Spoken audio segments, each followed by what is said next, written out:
I couldn't believe that I will need to write such a thing in my life.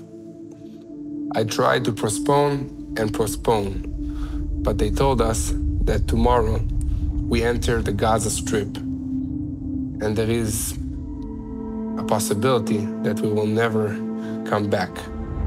Since the war broke out on October 7th, Israel has mourned the loss of over 800 brave soldiers who gave their lives to defend our nation. Among them was Sergeant Adi Leon. He's a 20-year-old fighter in the Givati Brigade who fell in battle in the northern Gaza Strip on October 30th, 2023. Before entering Gaza, Adi left behind a notebook with the words, "Read after my death," written in the cover. I'm Yair Pinto, and this is My State, a program about current events, my belief in God, and my journey in the Holy Land. So we're on our way now to a base of an infantry unit of the IDF called Givati. This unit is in charge of guarding Israel's southern communities, and since October 7, they have been fighting in the Gaza Strip, and they've suffered a lot of casualties.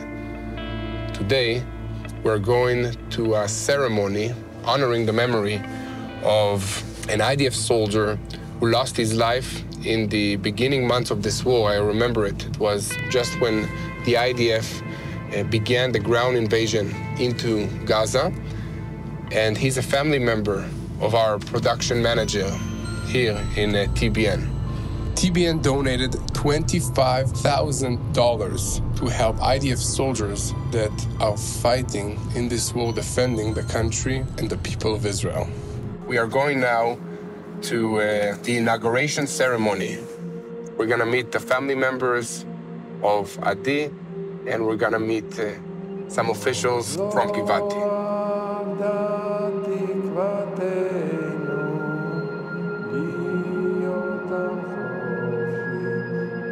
For me, I think Adi is the closest circle that I have to someone who fell in this war. And I remember serving up north with my unit when Michael, our production manager, told me that Adi fell and showed me the letter. And it was really a changing event from hearing about another soldier that falls just on the radio every day than to have somebody that is in the inner circle of my life. And I think that that's something that our viewers need to understand, that all these soldiers that they hear about that fell since this war began, each of them are a whole world. So this is the part that I want to ask you to share a little bit about Adi. We are the parents of Staff Sergeant Adi Leon, who died in this war. He was our oldest. We have additional 2 daughters. And before he was in the army, he was a musician. Adi was everything, as you said, and he managed to do so many things that people, older are not able to do. What happens in Israel is that at the age of 18, it's mandatory to enlist to the army. It's not a choice. They become from children or from youngsters to men, with all the responsibilities that the army and all the things that they need to deal with along with their service. So they cut off everything at the age of 18, and instead of going to college or university or learn whatever they want and start their life, they devote themselves, their time, 3 years to the army. All this tragedy happened less than half a year before he finished his 3 years of service. It was just, at the end of his service, he had dreams, going to Mexico, doing all the electronic music scenes there, just after, and then October 7th happened. Can you share a little bit about the notebook that he left?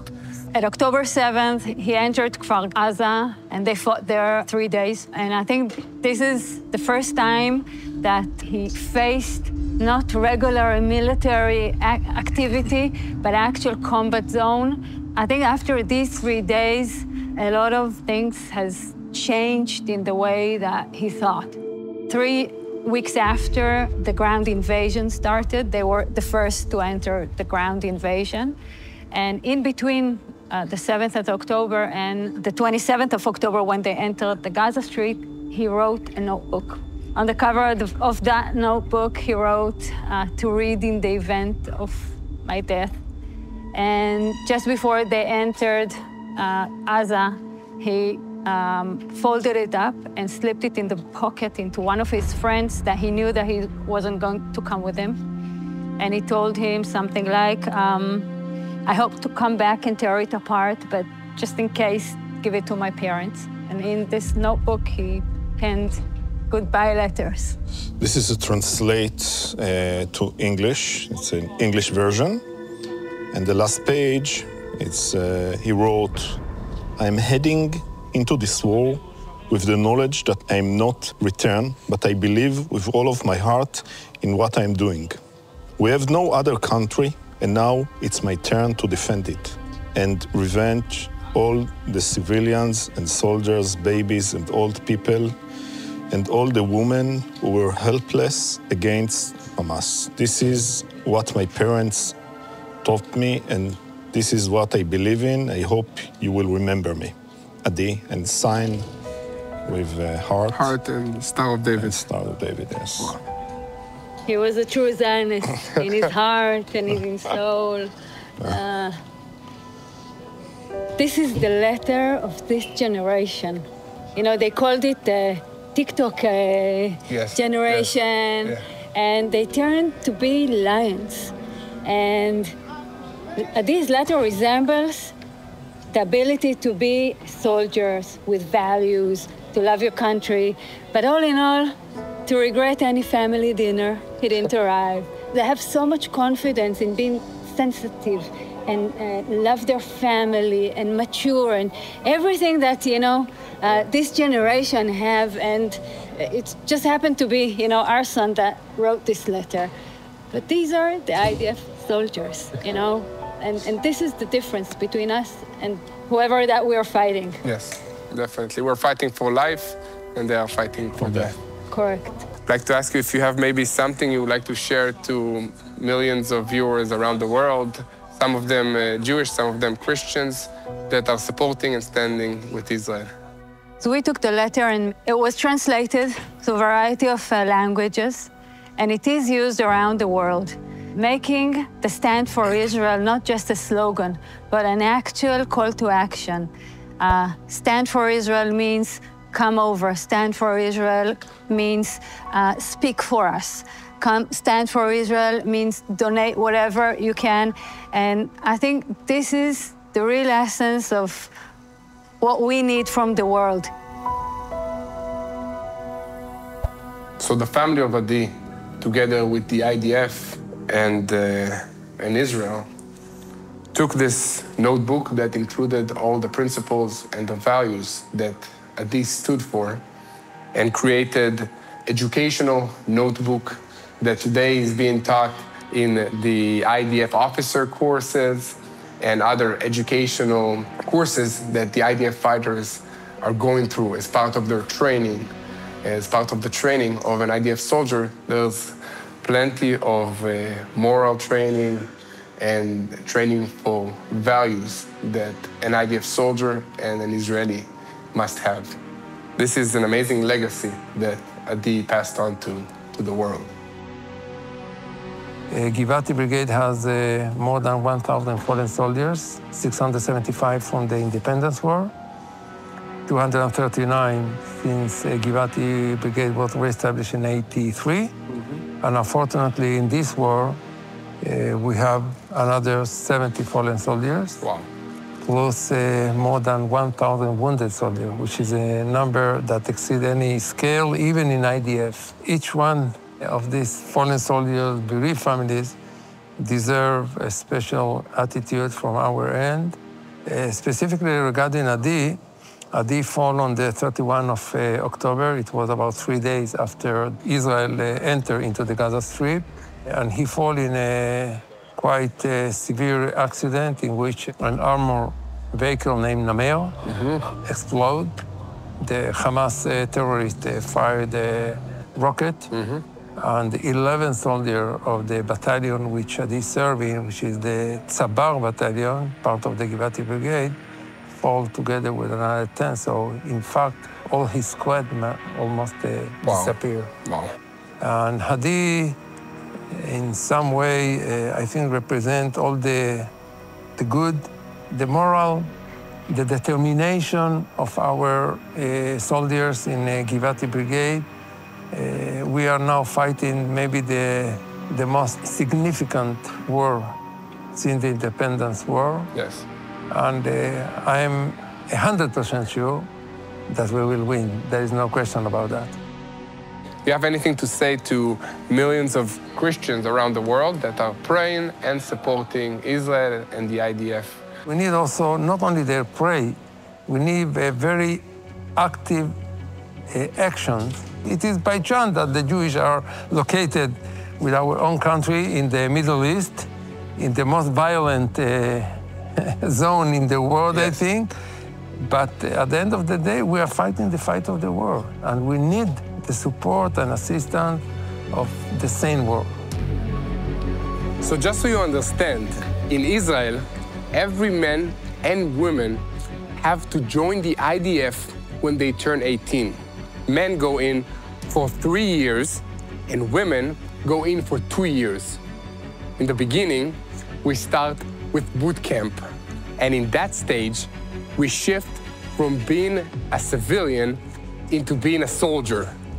They teach us everything from wearing our pants, tying our shoes, shaving our facial hair, is how to salute, how to use a gun, discipline, and all the core principles of what it means to be an IDF fighter or soldier that needs to fight in order to defend the citizens, the people, and the land of Israel. I joined a little bit after I was 18, the tanks units of the IDF. The beginning, like every other unit, you go through basic training, and that takes around 4 months. Afterwards, you go to the classes that will teach you how to operate the tank. In total, it takes you 8 months from the day that you join the IDF until the day that you can go and fight to defend the country. So imagine, some of the IDF soldiers are only 18 years old, and some of them only joined the IDF 8 months ago before they went into battle in the Gaza Strip or in the north. A war zone in the Gaza Strip being under fire by Hamas terrorists. You don't have time to sit and drink your coffee and wake up in the morning and get ready for the day and prepare. So sometimes I woke up at 2 in the morning after an hour and a half of sleep, and you need to wake up immediately and do your job and do it to perfection or people die. You literally have your life on the line. You don't know what corner you turn and somebody's got a gun pointed at you. So in order to wake up, I just took a Vinia pill, and I really felt the energy levels go up faster. The clarity of mind that doesn't usually happen immediately when you wake up in the morning. Right. And I don't remember taking much stuff with me into the Gaza Strip. I had my sleeping bag, a flashlight, and the Vinia bottle. So that's what I had with me. You're a young person. You're very healthy, but you still think that Vinia was helpful to get you to even a higher level of performance? It's helping me to exceed my normal abilities. So let's say, I'm at 100%, and that puts me at 120. With raising 3 kids, you need to be sharp and make the right decisions. Raising 3 kids may be equal to combat. A lot harder, a lot harder. Listen, I'm still taking Vinia every day because I want to be there with my kids when they grow old. I want to be able to dance at their wedding and carry my kids and my grandkids for years to come. And this is the time to start, when you're young. After we finish our mandatory military service at the age of 21, some of us do a little bit longer if we decide to become officers. So I finished my military service at the age of 24 because I was a tank platoon commander. But then the fighters stay in the IDF until the age of 50 as part of their reserve duty. What does that mean? Okay, it means that every year until the age of 50, you go into your base, into your unit, and either train for a few weeks or a month, or guard the border of Israel or a community of Israel every year until the age of 50. When there is a war, like the war that started on October 7, the IDF is calling on all of its reserve units. People like me and hundreds of thousands of IDF soldiers just leave everything, their jobs, their families, their day-to-day lives, and put on a uniform and go to fight and defend this country. Since the establishment of the State of Israel in 1948, the IDF was an integral part of society. It goes together with who we are as Israelis. The IDF is where you meet the best friends of your life, is where you get to meet people from all types of society, and everybody is the same when they wear the uniform. The IDF is not only defending the country, it's also shaping the next generation of Israelis. It's sad, but since 1948, Israel has always been either in an active war or fighting terrorists. And that's why we must have a strong IDF that defends us. Because the enemies of Israel do not want us to live here on this land. They want to annihilate the Jewish people and the people of Israel.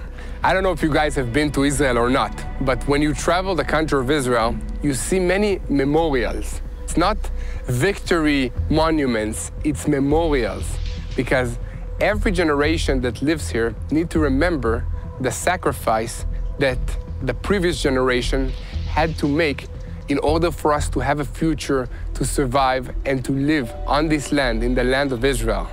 It's important to remember, and that's what we try to do here in Israel, that every soldier that loses his life defending the country of Israel is serving a purpose and is remembered.